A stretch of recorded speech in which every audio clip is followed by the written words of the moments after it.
Hello everyone, welcome to pre-study. আপোনালোক সকলোকে স্বাগতম জনাইছো। গুড ইভিনিং সকলোকে। আমি আজি সেট নাম্বাৰ 12 আমি ডিসকাস কৰিম জিটিভিজিটিৰ কাৰণে যেটো আসাম এনএসপিলৰ ক্লাস আমি লৈ আছো আৰু এইটো আমাৰ শেষৰটো সেট হ'ব। এই যেটো সিৰিজ আমি কৰি আছিলো ইয়াতে বিভিন্ন ধৰণৰ কোৱেশ্চন কৰিছিলো। আমি প্ৰিভিয়াস ইয়াৰ কোৱেশ্চন বিলাক কৰিছিলো টেটত অহা জবাৰ জিটিভিজিটিত অহা। এইখিনিও আমি চাৰিটা ক্লাছত বেলেগ বেলেগ ডিসকাস কৰিছিলো। আজি আমি বহুত দীঘলীয়া ক্লাস নকৰো, বেছি ইন্টাৰেকশন নকৰো, জাস্ট আমি পটাপট কোৱেশ্চনখিনি চাই যাম কি আছে। লাষ্ট সেশন আমাৰ এইটো আৰু ইম্পৰ্টেন্ট হ'ব ইয়াৰ পিছৰ যেটো আমি এটা নতুন সিৰিজ স্টাৰ্ট কৰিম। আমি নতুন সিৰিজটো 500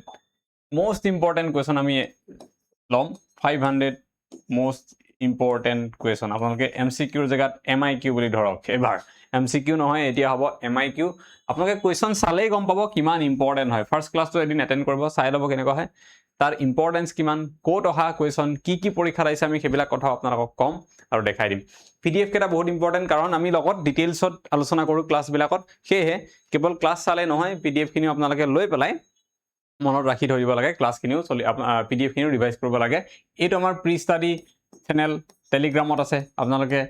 ইয়াক কিউআৰ টো স্ক্যান কৰি পেলাই ডাইৰেক্ট জয়েন কৰিব পাৰে, নহলে এই প্ৰি ষ্টাডি বুলি সাৰ্চ কৰিব। এইটো স্পেলিং 46.3,000 সাবস্ক্ৰাইবাৰ হতে আছে, জয়েন কৰি লব। পিডিএফ টো পাব। কিয় পিডিএফ টো লাগিব তাৰ কথাটো আপোনালোকে চালে এতিয়া গম পাই যাব, কাৰণ ডিটেইলছত দিয়া আছে। আমি আজি যেটো ফাৰ্স্ট কোৱেশ্চন আছে হেতু লৈকে যাও। এইটো কোৱেশ্চনৰ আনসাৰ আপোনালোকে দিবলৈ ট্ৰাই কৰক। এটা কোৱেশ্চনৰ আনসাৰ কি হ'ব?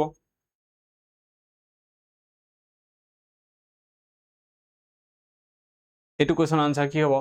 দ্ৰাঘিমা ৰেখা আৰু অক্ষৰ ৰেখাৰ কথা সুধিছে। অসমৰ দ্ৰাঘিমা ৰেখা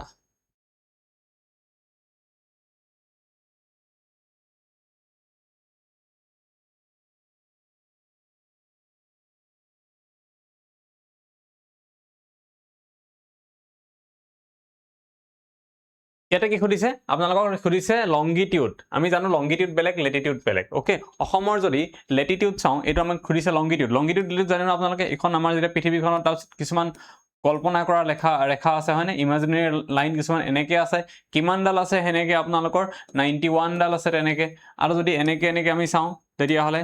এইগুলো এনেকুৱা কিমান ডাল আছে? 180 আছে এনেকে। ওকে, 180 আছে। আৰু যদি আমি এই যেগিডাল সিধা সিধি কি আছে, এইগিডালক কি বুলি কোৱা হয়? লেটিটিউড, লংগিটিউড বুলি কোৱা হয়, যেটো প্ৰশ্নত সোধা হৈছে। লংগিটিউড আমি জিওগ্ৰাফি ডিটেইলছত পঢ়িম ক্লাছত। ইণ্ডিয়ান জিওগ্ৰাফি মই পঢ়াম, আসাম জিওগ্ৰাফিও পঢ়াম মই ইয়াতে, তেতিয়া গম পাম। ইয়াক লংগিটিউড বুলি কয়। আৰু পথালিকে যিবিলাক আছে সেইবিলাকক আমি কি বুলি কওঁ? লেটিটিউড। লেটিটিউড। এতিয়া অসমখন সামহাও ইয়াত কৰবাত আছে পৃথিৱীত। যদি আমি এডাল ইকুৱেটৰ বুলি ধৰো, তেতিয়া হলে অসমখন যিডাল ৰেখাৰ পৰা নেক্সট যিডাল ৰেখাৰ মাজত আছে সেই দুডালৰ মানটো ক'ব লাগে, যে এইডালৰ কিমান আৰু এইডালৰ কিমান। ইয়াতে সেই দুডালৰ কথা দিয়া আছে চাৰিটা অপচনত বেলেগ বেলেগ। ওকে, সেইটোৱে ক'ব লাগে। তো আমাক সুধিছে লংগিটিউড, অৰ্থাৎ এই বস্তুটোৰ কথা সুধিছে, এনেকুৱা কোন দুডালৰ মাজত আছে। তো অসমখন যদি আমি ইয়াতে বনাব ট্ৰাই কৰো, লংগিটিউড যেহেতু সুধিছে, পৃথিৱী এখন ইয়াত হৈছে এডাল ইকুৱেটৰ। অসম যদি আমি ইয়াতে আছে বুলি ধৰো, তেতিয়াহ'লে কোনোবা এডাল লংগিটিউড এনেকে গৈছে, অসমৰ কোনোবা এডাল এনেকে গৈছে। এতিয়া এই দুডালৰ কথা ক'ব লাগে। আনসাৰ হ'ব আপোনালোকৰ 90 পৰা 96। কেতিয়াবা আপোনালোকে 89 to 96 পাব পাৰে। ওচৰে পাজৰে নাম্বাৰ দিয়া থাকিব। এইটো হ'ব আপোনালোকৰ শুদ্ধ উত্তৰ। আৰু যদি লেটিটিউড সোধে, যে এনেকেওতো গৈছে অসমৰ কোনোবা দুডাল ৰেখা পাক্কা, তো এই দুডালৰ হেতু কিমান? ইয়াৰ পৰা ইয়ালৈ যে আছে সেইকেইডাল কিমান? 24 ডিগ্ৰী পৰা 28 ডিগ্ৰী। ওকে, 24 পৰা 28 কি হ'ব? North Latitude. North Latitude. এইটো পৰীক্ষাত কিছু প্ৰশ্ন সুধিব, মনত ৰাখিবা। আৰু অসমৰ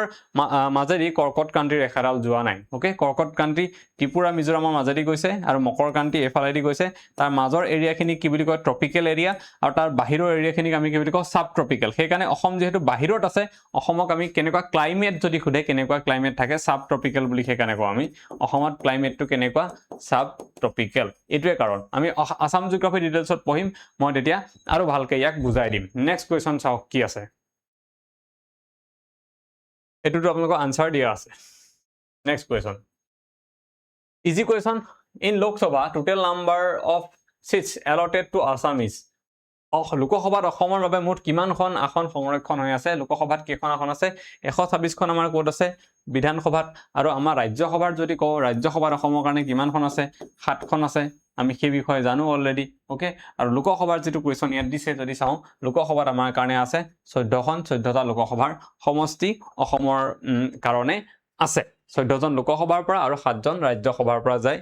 ইয়াতেও আপোনালোকৰ আনসাৰটো দিয়া আছে আমি এমপি বুলি কওঁ তেওঁলোকক এটা প্ৰশ্ন আগতে আহিছে এই দুটা বস্তু চাই থাকক এমপি এলএডি ইয়াৰ ফুল ফৰ্ম আহিছিলে এডিআৰইত এলএডি মানে এমপি এলএডি মানে member of parliament local area development okay MP LAD এটা ফান্ড থাকে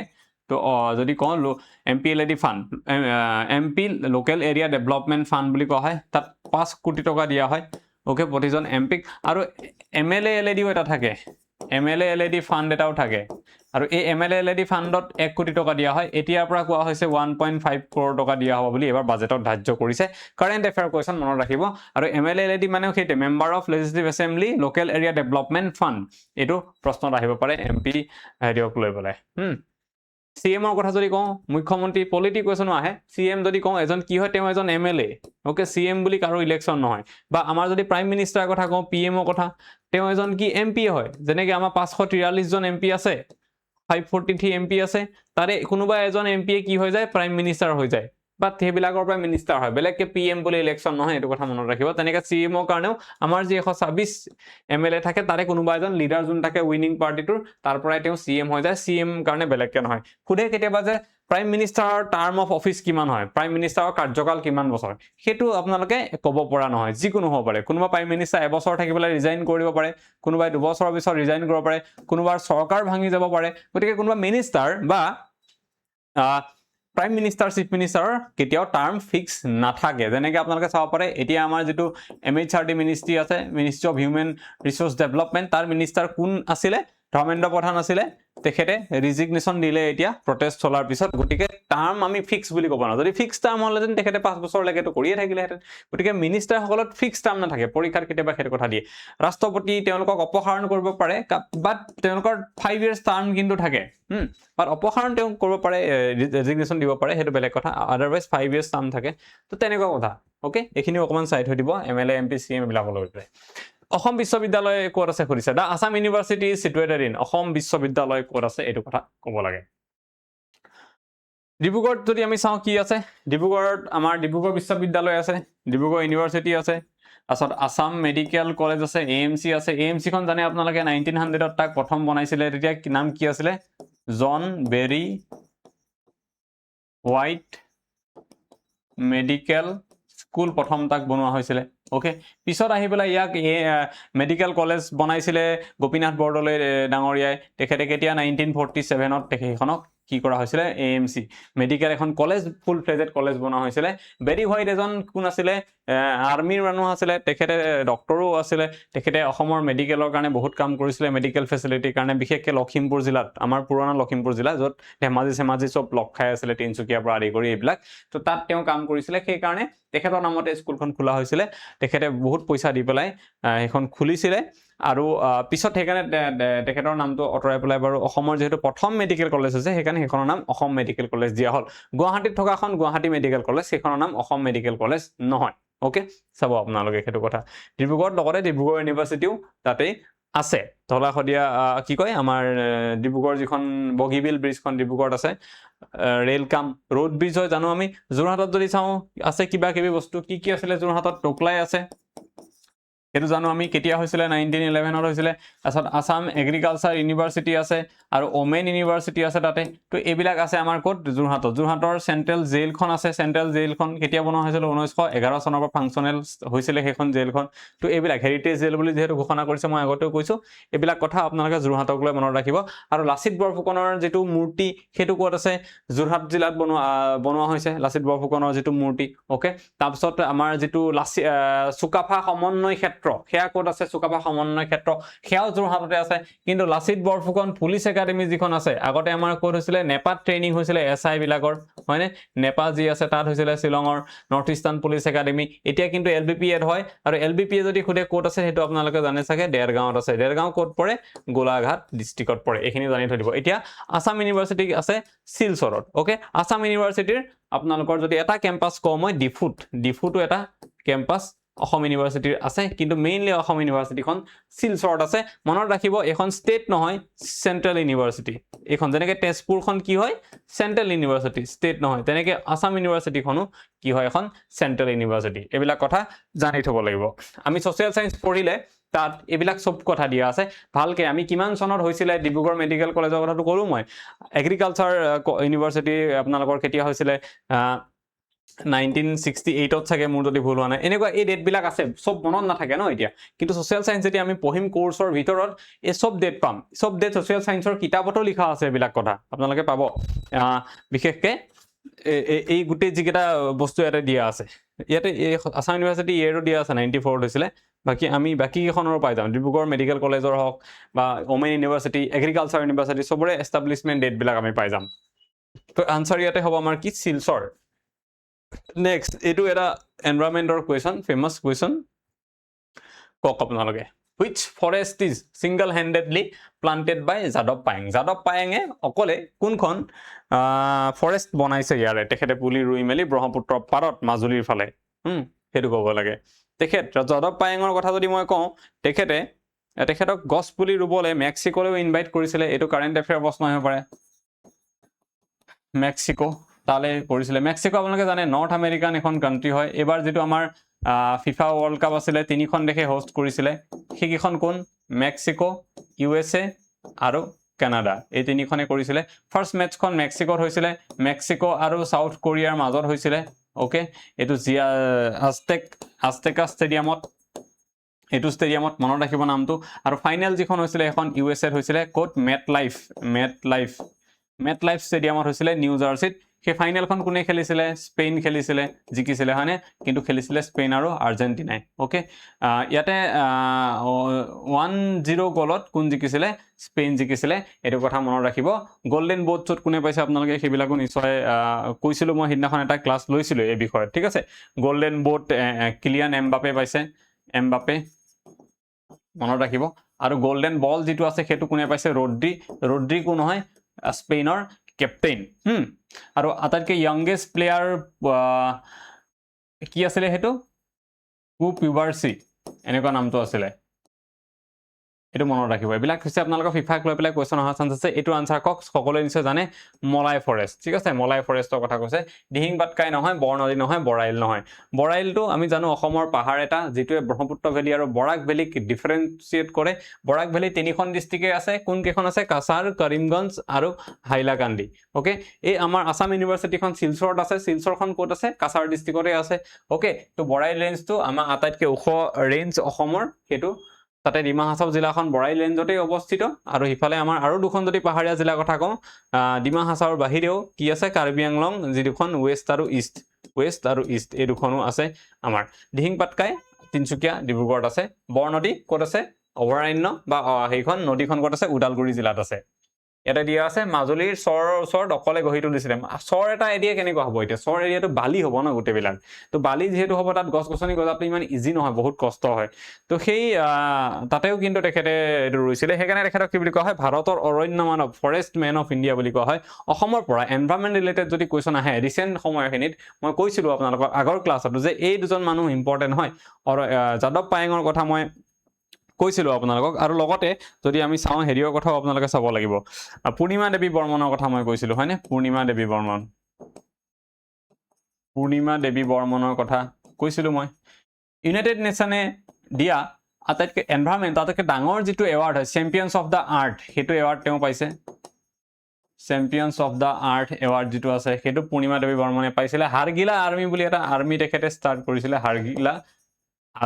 হাৰগিলা বচাবৰ কাৰণে হাৰগিলা চৰাইটোক ইংৰাজীত কি বুলি কয় গ্ৰেটাৰ এডজুটেন্ট বুলি কয় ওকে তাৰ কাৰণে হাৰগিলা আৰ্মি বহুতখিনি প্ৰায় 20,000 মহিলাক লৈ পেলাই তেখেতে এটা আৰ্মি বনাইছিলে হাৰগিলা বচাবৰ কাৰণে আৰু তেখেতে champions of the earth award পাইছে তাৰপিছত তেখেতে আৰু কি এৱাৰ্ড পাইছিলে টাইম মেগাজিনৰ কভাৰত তেখেতৰ ফটো আহিছিলে টাইম মেগাজিনৰ ওকে আমেৰিকাৰ বিখ্যাত টাইম মেগাজিন তাৰপিছত তেখেতে গ্ৰীণ অস্কাৰ পাইছে গ্ৰীণ অস্কাৰ যি আছে সেয়াও পাইছে তো এইবিলাক তেখেতৰ এচিভমেন্ট পূৰ্ণিমা দেৱী বৰ্মনৰ ইয়াৰ লগত ৰিলেটেড হয় কথাখিনি সেইকাৰণে মই কৈ দিলো এটা আমাৰ টেটৰ কোৰ্স আছে আপোনালোকৰ কাৰণে যত 100% আমি সিলেবাস কভাৰ কৰিছো ওয়ান ষ্টপ সলিউশন আপোনালোকৰ কাৰণে pedagogy maths English GS and current affair আৰু আছামিজ গোটেই পাঁচটা সাবজেক্ট ইয়াত পঢ়াই থকা হৈছে যিকেইটা মিলিবলৈ আপোনালোকৰ পৰীক্ষাত 140 কুৱেশ্যন আহিব এই কোৰ্সটোৰ দাম আছে আপোনালোকৰ 1500 টকা আমি 1500 টকাৰ কাৰণে আপোনালোকক 18 মাহৰ ভ্যালিডিটি দিছো অৰ্থাৎ 82 rupees per month ৰ 82 rupees পৰিব আপোনালোকৰ পনিতা মেম ৰজত ছাৰ ময়ো পঢ়াই আছো ইয়াতে আৰু বেলেগ আলম ছাৰ আছে বেলেগ আৰু টিচাৰ আছে তো সকলোৱে মিলি পেলাই পঢ়াব দুজনে টিচাৰ হয় বৰ্তমান গভৰ্ণমেণ্ট স্কুলত আৰু আমি ইয়াতে ৰেকৰ্ডেড লাইভ ক্লাছ থাকিব পিডিএফ নোটছ ইবুক থাকিব এমসিকিউ টেষ্ট গোটেইখিনি ইয়াতে প্ৰভাইড কৰা হ'ব ওৱান ষ্টপ সলিউশন এইটো প্ৰসেস ল'ব পাৰে এপ ইনষ্টল কৰিব আমাৰ প্ৰি ষ্টাডি তাৰপিছত আপোনালোকে ষ্ট'ৰ টেবত গ'লে এখন দেখা পাব এইটো হৈছে কোৰ্সটো ল'ব পাৰিব যদি অকল পেডাগজি লয় এইটো অকল আসামিজ ললে সেইটো আৰু অকল মেথছৰ ললে এইটো কোৰ্স কিবা থাকিলে এইটো নাম্বাৰত আপোনালোকে কন্টাক্ট কৰিব পাৰে নহলে এই ভিডিওটোৰ পিন কমেন্টতো আপোনালোকে পাই যাব এটা লিংক য'ত ক্লিক কৰি পেলাই কোৰ্সটো কেনেকৈ ল'ব লাগে চাই ল'ব পাৰিব নেক্সট কোৱেশ্চন চাওক অসমে তলৰ কোন ৰাজ্যৰ সৈতে আন্তঃৰাজ্যিক সীমা ভাগ বতৰা কৰে তো গোটেই কেইখনৰ সৈতে কৰে নে কেইখনমানৰ সৈতেহে কৰে চাব লাগে অৰুণাচলৰ লগত কৰে ইয়েস নাগালেণ্ডৰ লগত কৰে সিকিমৰ লগত নকৰে ত্ৰিপুৰাৰ লগত অসমে কৰে কাছাৰ ডিস্ট্ৰিক্টে কৰে আৰু মেঘালয়ৰ লগতো কৰে গতিকে 1 2 4 5 হ'ব আনসাৰ কোড আছে 1 2 4 5 বি ইজ দা আনসাৰ আমাৰ কাৰণে সিকিমৰ লগত নকৰে সিকিম দূৰলৈ আছে সিকিমৰ কথা মই কৈছিলো আপোনালোকৰ first ODF open defecation free state in India কি হয় সিকিম ফাৰ্স্ট অৰ্গেনিক ষ্টেট ইণ্ডিয়াৰ কি হয় সিকিম আৰু ফাৰ্স্ট পেপাৰলেছ জুডিচিয়াৰী ফাৰ্স্ট হেখন কোনখন ষ্টেট হয় সিকিম ইমানবোৰ কাম কিয় কৰিব পাৰিছে সিকিমে ফাৰ্স্ট হ'বলে কাৰণ জনসংখ্যাই নাই তাত মাত্ৰ 6 লাখ মান জনসংখ্যা আছে এতিয়া বাহি হয়তো 7 লাখ মান হ'ব সেন্সাসত ওলালে 2011 সেন্সাসৰ মতে এইটো মই কৈছো 6 লাখ জনসংখ্যা তাতে সিকিমৰ ৰাজধানীটো মনত ৰাখি থৈ দিব আপোনালোকে গেংটক ওকে এইটো চাই থৈ দিব আহিব পাৰে নৰ্থ ইষ্টাৰ্ণ যেহেতু নেপালৰ লগত ভুটানৰ লগত সিকিমে পশ্চিম বংগৰ লগত এইবিলাকৰ লগত বাউণ্ডাৰী সিকিমে শেয়াৰ কৰে চাই থৈ দিব নেক্সট কোৱেশ্চন চাওক অগ্নিগড় বিখ্যাত অগ্নিগড় কাহিনী শুনিছে আপোনালোকে উষা অনিৰুদ্ধৰ হয়নে ভূপেন হাজৰিকাৰ এটা গীত ৰিসেন্টলি বহুত ফেমাস হৈছিল বেলেগৰ কণ্ঠত আমাৰে সখিয়া আকুল বিয়া কোলে সেই গানটো শুনিছে নিশ্চয় সেইটো লিখিছিলে জ্যোতিপ্ৰসাদ আগৰৱালাদেৱে পৰীক্ষাত প্ৰশ্ন আহিবই পাৰে সেইটো গাইছিলে প্ৰথম ভূপেন হাজৰিকাই তাৰপিছত এতিয়া বেলেগ সকলোৱে কভাৰ বিলাক গাই আছে তাত তো সেই গানটো কাক লৈ পেলাই উষা অনিৰুদ্ধ চিত্ৰলেখা তাক তেওঁলোকক লৈ পেলাই উষাই সপোন দেখিছিলে উষা কোন আছিলে বান ৰজাৰ জীয়ৰী আছিলে বানাসুৰ বান ৰজা মানে বানাসুৰ মানে আমি যেতিয়া নৰকাসুৰৰ কথা অসমৰ ইতিহাসত পঢ়ো যেটো মাইথলজিক্যাল ইতিহাস আছে তাত আমি দেখা পাওঁ কি যে যেতিয়া কামৰূপ এৰিয়াটোত আপোনালোকৰ লোৱাৰ আসাম বা মধ্য আসামৰ এইখিনি জায়গাত যেতিয়া নৰকাসুৰে শাসন কৰি আছিল তেতিয়া একেখিনি সময়তে কোনে আমাৰ সেন্ট্ৰেল আসাম অৰ্থাৎ তেজপুৰ হেফালে কোনে শাসন কৰিছিল বানাসুৰে শাসন কৰিছিল আৰু যদি আমি একদম আপাৰ গুছি যাওঁ তিনচুকীয়াৰ ফালে খদিয়া অৰুণাচলৰ এৰিয়া তাত শাসন কৰিছিল বিদৰ্ভ বুলি ৰাজ্যখন আছিল তাত শাসন কৰিছিল কোনে আপোনালোকৰ কোন আছিল কুণ্ডিল নগৰ য'ত ৰাজধানী আছিল বিদৰ্ভৰ তাতে নামটো সডেনলি পাহৰি গৈছো তাতো এখন ৰাজ্য আছিল শাসন কৰিছিল এতিয়া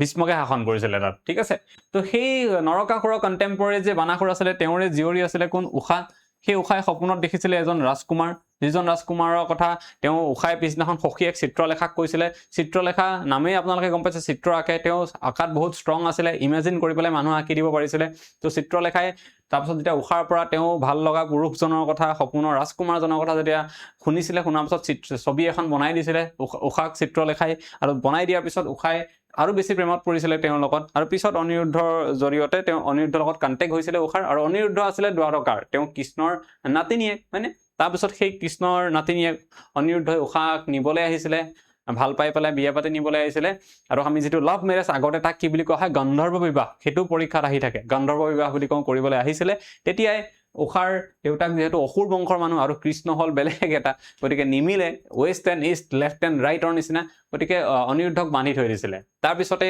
অনিৰুদ্ধক বচাবলৈ তেওঁৰ ককাক কৃষ্ণ আহিছিলে কৃষ্ণই আহি পেলাই কি কৰিছিলে তেতিয়া বান ৰজাৰ লগত যুদ্ধ কৰিছিল আৰু বান ৰজা যেহেতু শিৱ ভক্ত আছিল শিৱই বান ৰজাৰ হৈ পেলাই কৃষ্ণৰ লগত যুদ্ধ কৰিছিল সেই কাৰণে সেই যুদ্ধখনক হৰিহৰ যুদ্ধ বুলি কোৱা হয় কিন্তু যেতিয়া অনিৰুদ্ধ আহিছিল নিবলৈ উষাৰ অনিৰুদ্ধক য'ত এটা গড় বনাই পেলাই য'ত চাৰিওফালে জুই লগাই পেলাই বান্ধি থৈছিলে কৰে ন এতিয়াও সিনেমাত আপোনালোকে দেখা পায় জুই লগাই দিয়ে কাষে মাজত কাপলছ ৰখাই দিয়ে ভিলেন বিলাকে তো এটো হৈছে আপোনালোকৰ এনেকে দুজনকে ৰখাই থৈছিল এই এটা গড় মানে ওখ জেগা চাৰিওফালে জুই লগাই দিছিল সেই কাৰণে এটো অগ্নিগড় নাম হল তো কোত আছে আমাৰ তেজপুৰৰ অগ্নিগড় আপোনালোকে পাৰ্কো আছে অগ্নিগড় পাৰ্ক চাব পাৰে ঠিক আছে বাকিখিনি আমি কৈছো ডিব্ৰুগড়ৰ কথা যে আমাৰ কি আছিল ডিব্ৰুগড়খন টি সিটি অফ আসাম মানে আৰু টি ক্যাপিটাল কি আছিল যোৰহাট টি ক্যাপিটাল কি হয় বুলি কলে আমাৰ কি আছিল যোৰহাট এই যোৰহাট টি ক্যাপিটাল ওখা অনিৰ্ধৰ কাহিনী কথা এটো কৈছে নেক্সট কোৱেশ্চনটো কক Somankan is an elaborate death ritual and ancestors remembrance ceremony performed by which tribal group of Assam Somankan নামৰ মৃত্যু সংস্কাৰ আৰু পূৰ্বপুৰুষ স্মৰণ অনুষ্ঠান কোন জনজাতিয়ে পালন কৰে তো Somankanটো কোনে পালন কৰে সিধা সিধি ক'বলৈ গলে সেইটো কাৰণ এটো মানুহৰ পূৰ্বপুৰুষক কৰিব মনত পেলাবৰ কাৰণে যেনেকৈ মেডাম মেফি আহোম সকলে পাতে তেনেকৈ এটো Somankan কোনে পাতে সেইটো কথা ইয়াতে প্ৰশ্ন উঠা হৈছে আপোনালোকে আনসাৰ দিয়ক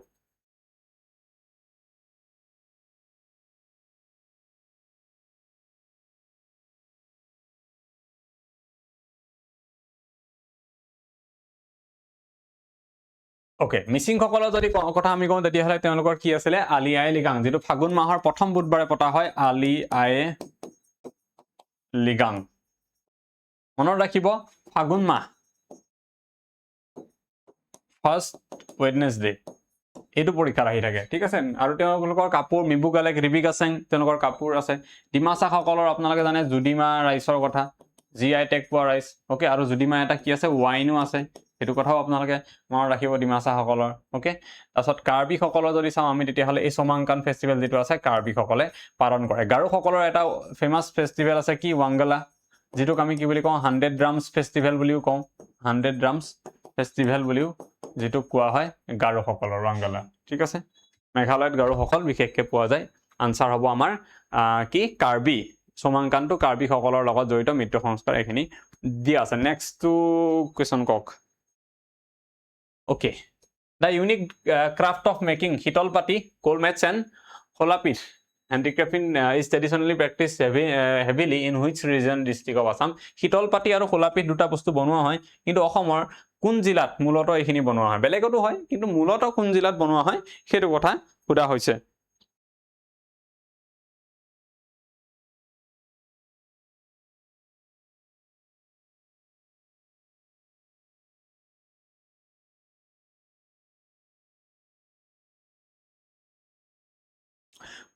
ওকে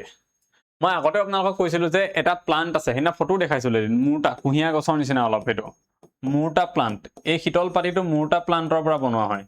মুৰটা গছৰ পৰা পৰীক্ষাত আহিব বা বেড এবিলাক আহিব নহয় মুৰটা প্লান্টৰ পৰা বনোৱা হয় এই মুৰটাটো মনত ৰাখি থৈ দিয়ক ক'ত বনোৱা হয় বেসিক্যালি এটো কাছাৰ কৰিমগঞ্জ জিলা যি আছে তাতেই আপোনালোকৰ এটো বনোৱা হয় ওকে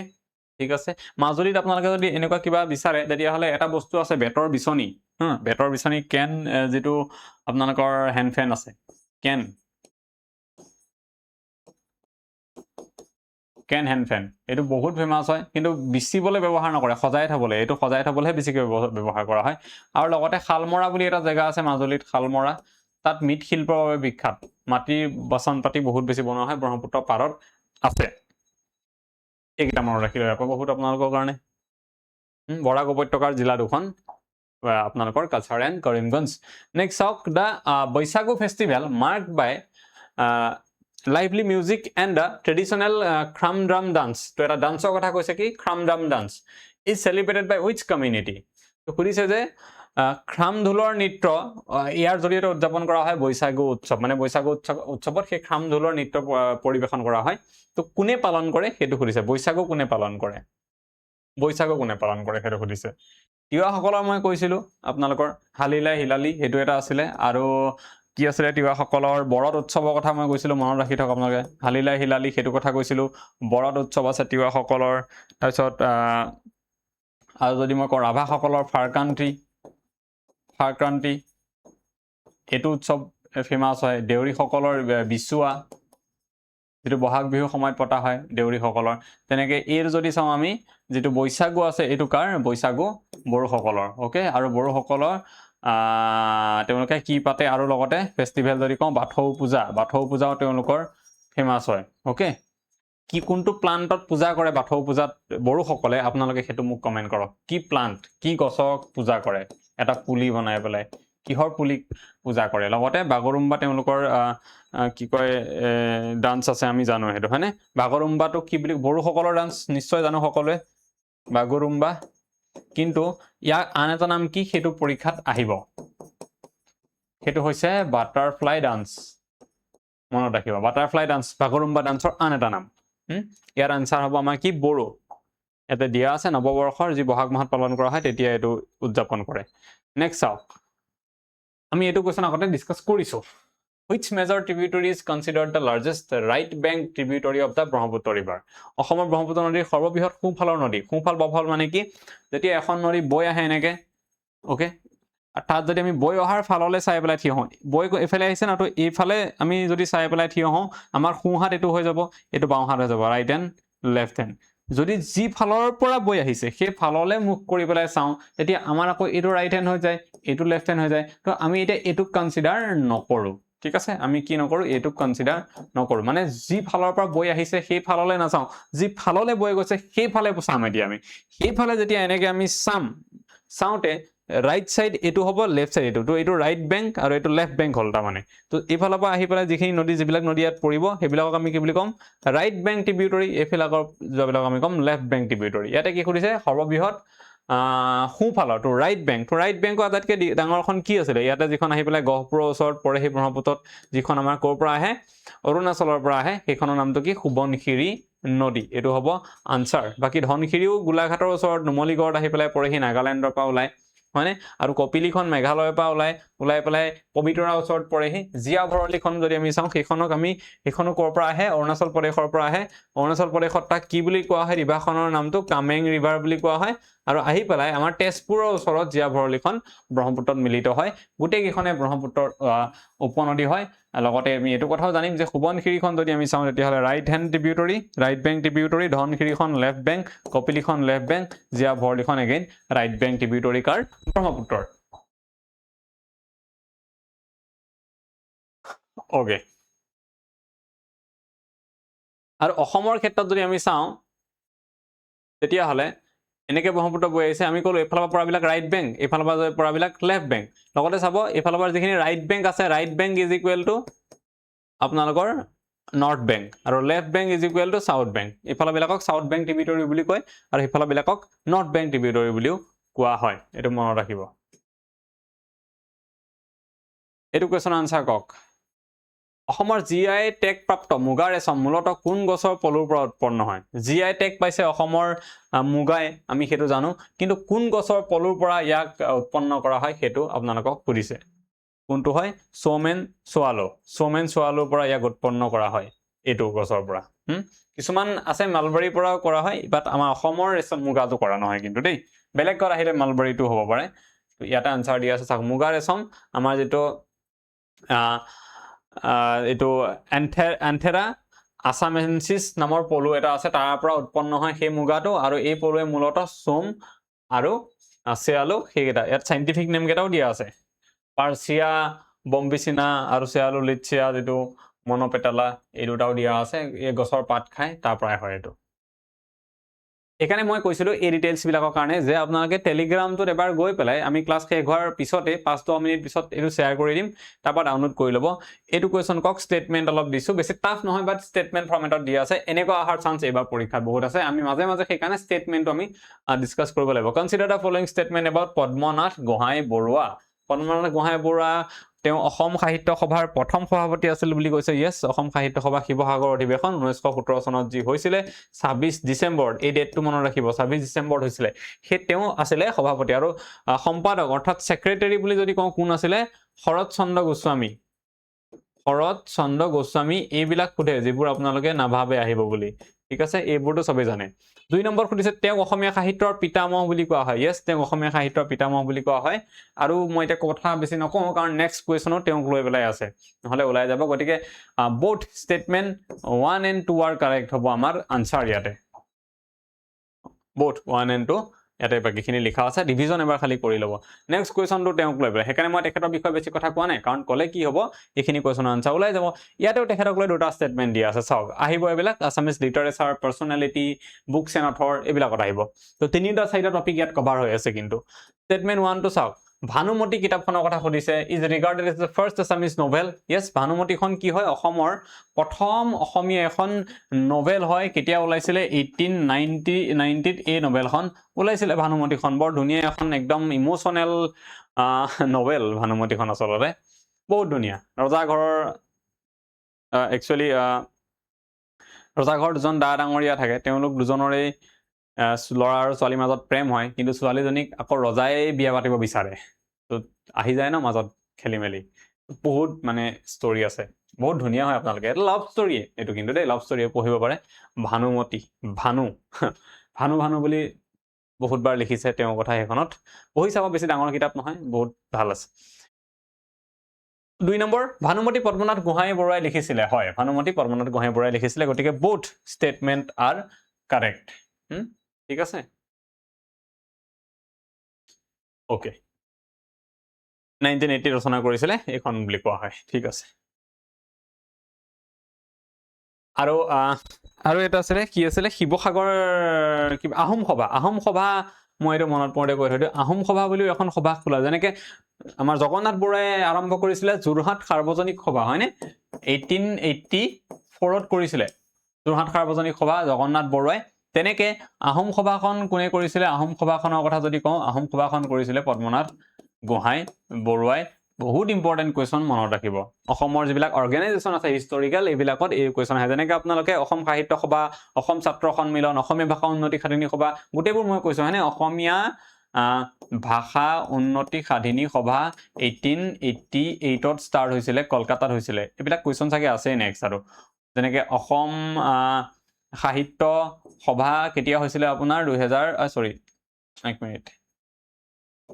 1917 চনত তাৰপিছত অসম ছাত্ৰ সন্মিলন কেতিয়া হৈছিলে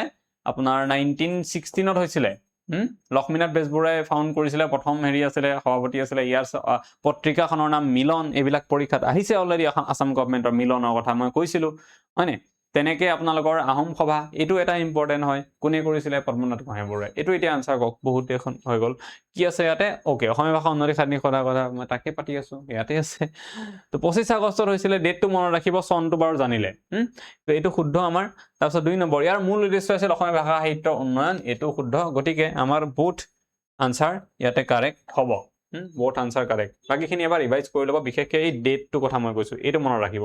এইটো বা প্ৰশ্ন আহিলে কিন্তু চবেই নোৱাৰে আপোনাৰ চিলেকশ্যন ইয়াত আছে এইটো কথা মনত ৰাখিব চন্দ্ৰকুমাৰ আগৰৱালা বিষয়ে সুধিছে এতিয়া চন্দ্ৰকুমাৰ আগৰৱালাৰ কথা মই কৈছিলোঁ অলৰেডি হয়নে যে এইটো আনচাৰ দিয়কচোন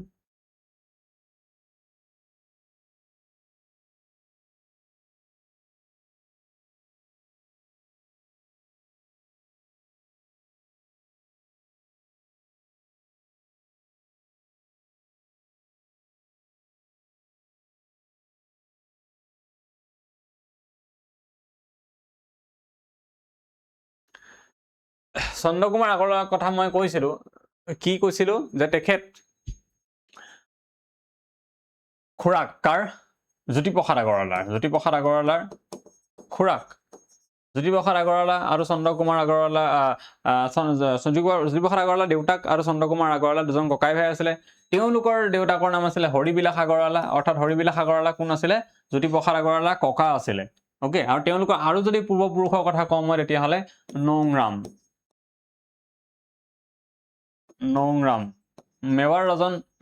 মেৱাৰ ৰিজন অফ ৰাজস্থানৰ পৰা তেওঁলোকে আহিছিলে অসমলৈ 1800 চন প্লাছ এইখিনি 1811 মান সময়ত তেওঁলোক আহিছিলে আৰু অসমীয়া সাহিত্য সংস্কৃতিলৈ আপোনালোকে জানে তেওঁলোকৰ বৰঙণি এই পৰিয়ালটোৰ কিমান একেবাৰে হেৰিয়লৈকে আমি আনন্দ চন্দ্ৰ আগৰৱালাৰ পৰা আদি কৰি চন্দ্ৰকুমাৰ আগৰৱালা বহুত কেইজন আছে তেওঁলোকৰ ঠিক আছে তো ইয়াতে আপোনালোকে চাওক এতিয়া চন্দ্ৰকুমাৰ আগৰৱালা জোনাকী প্ৰথম সম্পাদক আছিলে ইয়েছ জোনাকীখন কেতিয়া প্ৰকাশ হৈছিলে 1889ত ওকে তাৰপিছত 2 নম্বৰ আপোনাক ষ্টেটমেণ্ট দিছে আলোচনীখন প্ৰথমে গুৱাহাটীৰ পৰা প্ৰকাশিত হৈছিলে নহয় গুৱাহাটীৰ পৰা হোৱা নাছিলে প্ৰথমে কলিকতাৰ পৰা হৈছিলে ওকে কলকাতাৰ পৰা হৈছিলে কলকাতা যিকেইজন মানুহৰ কথা আমি পাতো ইয়াতে জোনাকী যুগৰ ত্ৰিমূৰ্তি বুলি ক'লে যে আমি লক্ষ্মীনাথ বেজবৰুৱাৰ কথা পাতো চন্দ্ৰ কুমাৰ আগৰৱালাৰ কথা পাতো আৰু হেমচন্দ্ৰ গোস্বামীৰ কথা পাতো এই তিনিজন জোনাকী যুগৰ ত্ৰিমূৰ্তি তিনিওজনে কলকাতাত পঢ়ি আছিলে তেওঁলোকে ওকে আৰু বেংগলী সাহিত্যৰ বহুত বেছি অভ্যুত্থান হৈছিল সেই সময়ত মানে বেংগলী সাহিত্যৰ এটা ভাল দিন চলিছিলে বহুত বেছি সাহিত্য ৰচনা হৈছিলে তাৰ যিটো কোৱালিটি বহুত ভাল আছিলে সেইটো দেখি পেলাই এওঁলোকে ভাবিছিলে যে অসমীয়া সাহিত্যৰ কাৰণে আমি কিবা কৰিব লাগিব সেইকাৰণে তেওঁলোকে অসমীয়া ভাষা উন্নতি সাধনী সভা 1988ত কৰিছিলে তাৰ পিছৰ বছৰতে কি কৰা হৈছিলে জোনাকী কাকতখন তেওঁলোকে ওলাইছিলে আৰু সেইখনে জৰিয়তে অসমীয়াত ৰোমান্টিক যুগৰ অসমীয়া সাহিত্যত ৰোমান্টিক যুগৰ সূচনা হৈছিল বুলি কোৱা হয় কিয় কাৰণ সেই ৰোমান্টিক এই বনকুঁৱৰীতেই চন্দ্ৰ কুমাৰ আগৰৱালাই প্ৰথমটো অসমীয়া ৰোমান্টিক কবিতা প্ৰকাশ কৰিছিলে প্ৰথমটো অসমীয়া ৰোমান্টিক পয়েম তেওঁ প্ৰকাশ কৰিছিলে সেইটোৰ নাম কি আছিলে বনকুঁৱৰী এইটো মনত ৰাখিব বনকুঁৱৰী প্ৰথম অসমীয়া ৰোমান্টিক কবিতা চন্দ্ৰ কুমাৰ আগৰৱালাই লিখিছিলে তাতে সেইটো প্ৰকাশ কৰিছিলে কোনখনত জোনাকী কাকতত কেৱল এওঁলোকে নহয় আৰু মানুহ আছিলে তাত ভোলানাথ বৰুৱাৰ পৰা আৰম্ভ কৰি পেলাই তেওঁলোকেও বহুত বেছি হেল্প কৰিছিলে এই ক্ষেত্ৰত যোনে পায় পইচা দি ভোলানাথ বৰুৱাটো সাউথ ভোলানাথ বৰুৱা বুলি কওঁ আমি বি বৰুৱা যিখন কলেজ আছে গুৱাহাটীত তেখেতৰ নামতে আছে তেখেতে কাঠৰ ব্যৱসায় কৰিছিলে বেলেগ বেলেগ ব্যৱসায় কৰিছিলে লক্ষ্মীনাথ বেজবৰুৱাৰ লগতো কাঠৰ ব্যৱসায় তেখেতে কৰিছিলে সেই সূত্ৰেই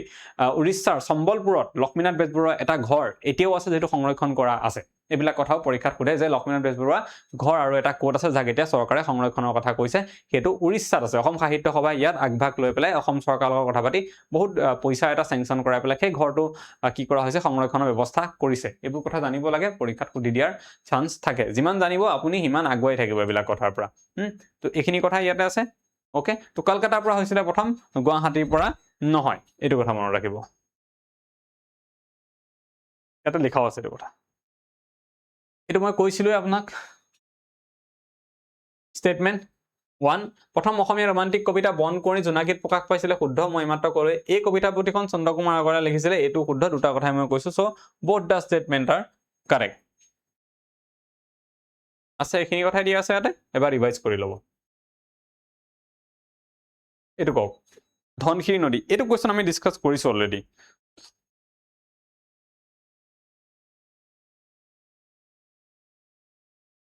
কি কৈছে ধনশিৰি নদীৰ উৎপত্তি কৰ পৰা হৈছে প্ৰথম যদি চাওঁ ধনশিৰি নদীৰ উৎপত্তি আমি লাইচাং পিকৰ পৰা হৈছে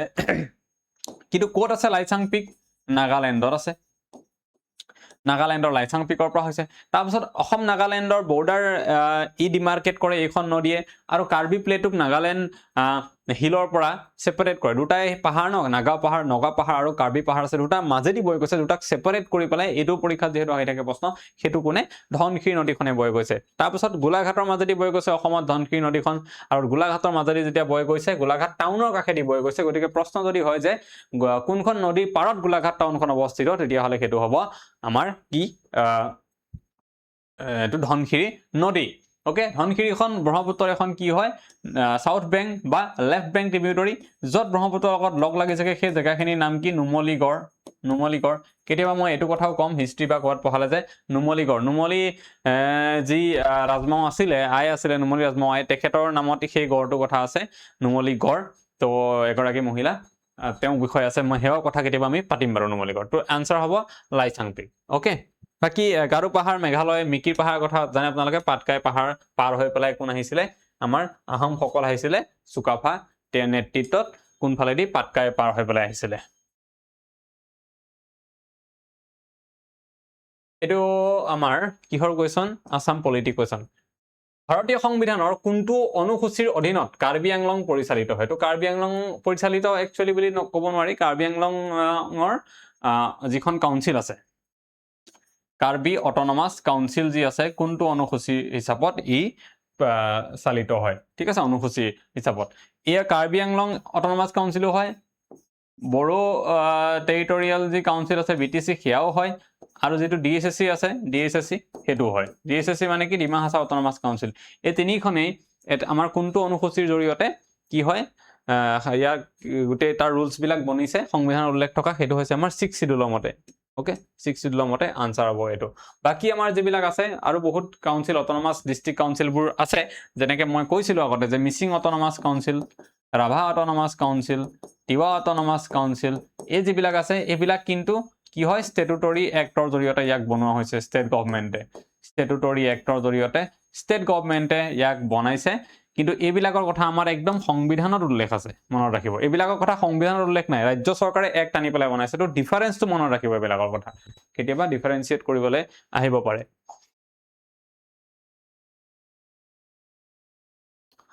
তো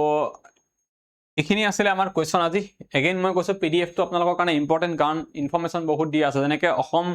অসমীয়া ভাষা উন্নতি খাতিনি সভা 88ত হৈছিলে গম পালে কিন্তু 25 ডিসেম্বৰ যেটো হয় ন এই তাৰিখটো বৰ ইম্পৰ্টেন্ট আপোনালোকৰ কাৰণে পৰীক্ষাত খুদা দেখা গৈছে সেইখিনি বস্তু ইয়াৰ পৰা পাব প্ৰি ষ্টাডি এটো আছে আপোনালোকে স্পেলিংটো দেখিছে PRESTUDY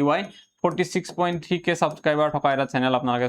চাব যদিহে এটো স্ক্যান কৰিবলৈ অসুবিধা পাইছে নহলে এটো স্ক্যান কৰিলেও পাব পাৰে আপোনালোকে ওকে লগতে মই কৈছিলো আমাৰ টেটৰ কোৰ্সৰ কথা যেটো আপোনালোকৰ কাৰণে ওয়ান ষ্টপ সলিউশন হ'ব আপোনালোকৰ কাৰণে গুটে কমপ্লিট সিলেবাস দেখিছে এইখিনি ইয়াতে লিখা আছে গুটেখিনি কভাৰ হৈ আছে অফিচিয়েল সিলেবাসৰ হিচাপত কৰিছো আমি লাইভ ৰেকৰ্ডেড ক্লাসো হৈছে আৰু ই-বুক পাব আপোনালোকে প্ৰতিটো সাবজেক্টৰ আৰু প্ৰতিটো ক্লাসৰ নোটস অসমীয়া আৰু ইংলিশ দুটা মিডিয়ামতে পাব আৰু মক টেষ্ট আমি দিম গুটেখিনি কমপ্লিট হোৱাৰ পিছত পঢ়াই এতিয়া সেকশনাল মক টেষ্ট বিলাক আপোনালোকৰ কাৰণে চলি আছে 1500 কোৰ্সটো আপোনালোকৰ দাম যদি আমি ইয়াক 18 মাহৰ ভ্যালিডিটি যদি দিছো তেতিয়া হলে ইয়াক 82 rupees per month মাত্ৰ আপোনালোকৰ খৰচ হ'ব কিন্তু বাহিৰত কতো যাব না লাগে কেৱল ইয়াৰে যিবিলাক ভিডিও আছে যদি চাই আৰু ভিডিও বিলাক আপোনালোকে ৰিভাইজ কৰে আমাৰ ই-বুক বিলাকৰ পৰা নোটছৰ পৰা তেতিয়া হলে আপোনালোকে ইয়াৰ 70% যদি পঢ়ি কমপ্লিট কৰে কিবাকে আপোনালোকৰ মই গ্যাৰান্টি দিব পাৰো ৰেংক 1 আহি যাব টেটত